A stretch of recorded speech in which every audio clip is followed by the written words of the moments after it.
Where? Where am I? The last thing I remember is that music and... Oh no, please tell me I'm not at Fredbear's Family Diner. Oh fuck, this is so much worse.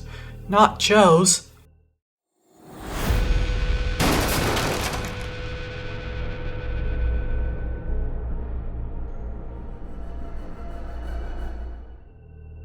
Welcome back, it's me Milo from I Think I'm a Nerd, and welcome back to the worst countdown to Halloween. Today we will be looking at the third worst horror game on Steam, which is Joe's Diner. Developed by VIS Games and published by United Independent Entertainment, both of these companies are more established than the previous developers we've talked about, both having made more games, also both releasing console games. I think VIS Games' first game was released in 2010 for the DS called Welcome to the Stone Age. It's just hard for me to tell because it only has a EU release and their website is mostly in German. I think they were involved in the development with another game previous to that, but it was cancelled from my research. United Independent Entertainment was harder to research because their website is down at the time of this being written, so I had to use the Wayback Machine to look at it. It still doesn't tell us much because it's very confusingly organized and not properly archived. I think the first game they published was Agriculture Simulator in 2013, but I can't be for certain. Back to Joe's Diner. It has 118 reviews, with 63 of them being negative. People say, I gave it an hour, it didn't hook me, I got bored. The most boring quests in MMOs are pick up item from A and bring to B. This is what this entire game is. Pick up items from table, bring to garbage can, repeat. Between the garbage can and the tables, there are items you need to shut off to prevent them from making noise. The worst thing about this game, aside the monotony, is the luck factor. Items spawn randomly, and items make noise randomly. Items or noises spawn too far away from the garbage can, you spend too much time trying to collect them or switch them off. You will lose and have to restart the level. I can't recommend this game at full price, or even at half price. £7.99 British pounds at the time of this review. As well as...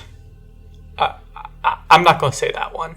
Joe's Diner takes place in a diner in the middle of nowhere. Diner is built on a Native American graveyard, and it's your job as an employee working the graveyard shift. Clean up the place during the night, but beware. The ghosts of two native chiefs are still around, Grimfeather and Laughing-Bird. These chiefs hated each other in life, and now they hate each other in death. Laughing-Bird now only exists to annoy Grimfeather, and whenever Grimfeather gets mad, he'll attack whoever is nearby. Well, maybe he just attacks me from what my ancestors probably did to them. Who knows, he's not the talkative type. You start the game with an intro that tells you what I just said and the game starts. The game's loop is pretty simple. You grab dirty dishes and put them in the trash bin. While you do, Laughing-Bird turns on electronics, and if you fail to turn them off soon enough and there is too much noise, Grimfeather kills you. Each night is around 4 minutes long, and you lose if you don't clean up all the dishes before the time limit or if you die to Grimfeather. There are barely any new mechanic as the month goes on, and it's the same loop for the entire game. This would be fine if it wasn't 30 nights. The only thing that changes is the amount of electronics Laughing-Bird turns on is increased, and occasionally the amount of dishes you need to collect is increased.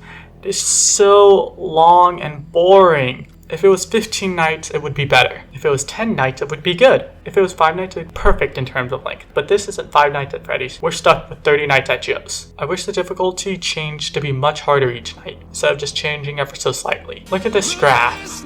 FNAF has a difficulty change that goes like this. Joe's difficulty change looks like this. It is unnecessary and gets the same point just so much lower. The first 10 nights are so boring aside from the first night, and the only reason the first night is interesting is because where you learn the controls and the gameplay and everything else. It's not a terrible first night in my opinion because it is so slow that you can turn on electronics yourself so you know what sound they make. I did lose on this night, but that is because they didn't tell me there was a time limit for each night, which I really wish they mentioned in their brief tutorial. Night 10 adds chip bags that Laughing-Bird puts around the diner as the night goes on, and if you step on them, it gets really loud for a brief moment. So you either have to dodge them or pick them up and eat them.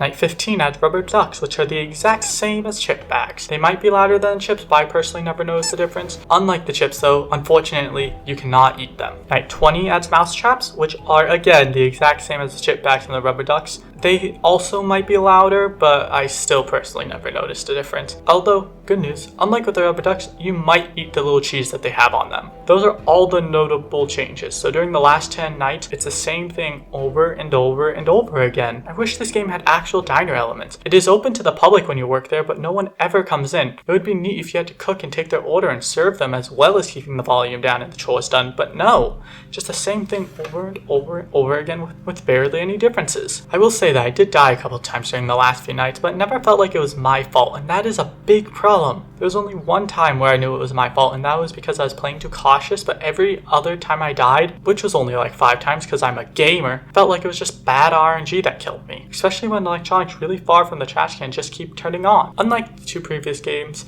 I can't go really as in depth since it's just the same thing over and over again, so I'll just instead give you hints on how to complete the game. First, learn about everything that can make noise and where it is. In the kitchen, there's the fridge, the kettle, and your cell phone, which makes a little weird noise and confused me the first time. In the dining room, there's the fryer, the coffee maker, the TV, the phone, the vacuum, and the jukebox, which I will say has some pretty killer tunes.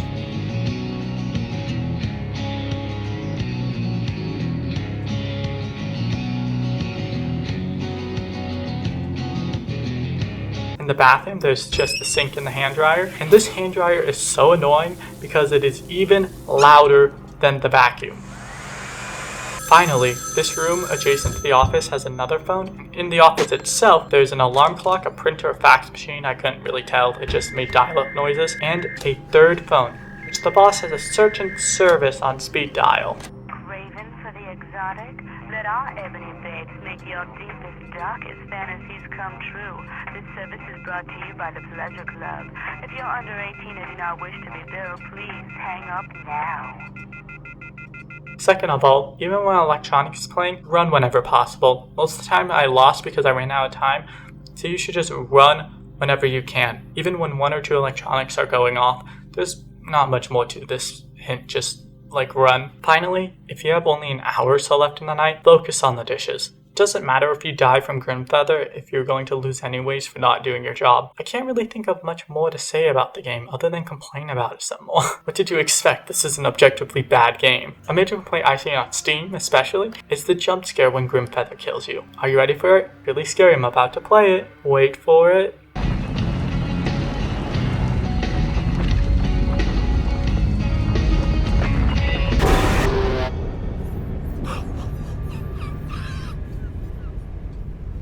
Wow, wasn't that terrifying? Another major annoyance I had with this game was that it was not uncommon for the same electronic to play almost immediately after you turned it off. I don't know if I have it recorded, but one time, the ghost called up the pleasure service like 3 times in a row. It was so annoying, I really don't need to know how freaky Laughing Bird is. Something that just really confused me was that you can only pick up 1 dish at a time. It felt really tedious, and I feel like it would be better if they implemented a system where each item had a different weight and you can hold a certain amount of weight before you have to chuck it all in the bin, like you should do with this game.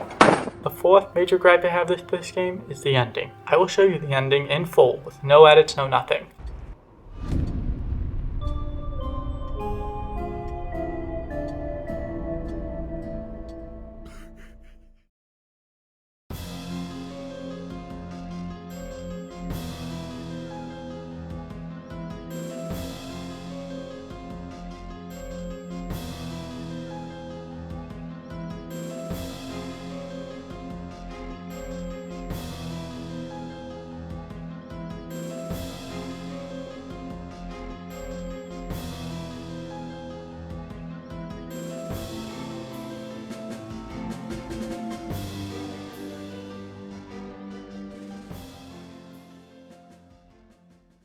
There's no conclusion at all, just credit. I was hoping there was at least something since it was an intro, but no, it just abruptly ends.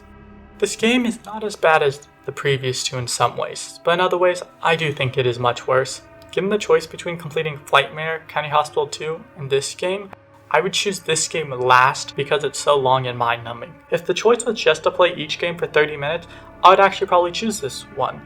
I didn't hate it at the beginning, just got so mind-numbing after the 45-minute mark, I got so bored. Biggest problem with this game is its length, and it just has to be the worst resource management game I've ever played. If you want to play this game, I strongly recommend you wait for it to be on sale. Normally it's $5, which I do not agree is worth it, but if you want to try it, sure, pick it up for $1 when it's on sale like I did. I still would not say to buy this game, however, just because it's so fucking boring. And that's all from me. Thank you so much for watching, and I hope you have a good rest of your day. And remember never to go to a diner at 3 a.m. See you later, nerders. What's that? What?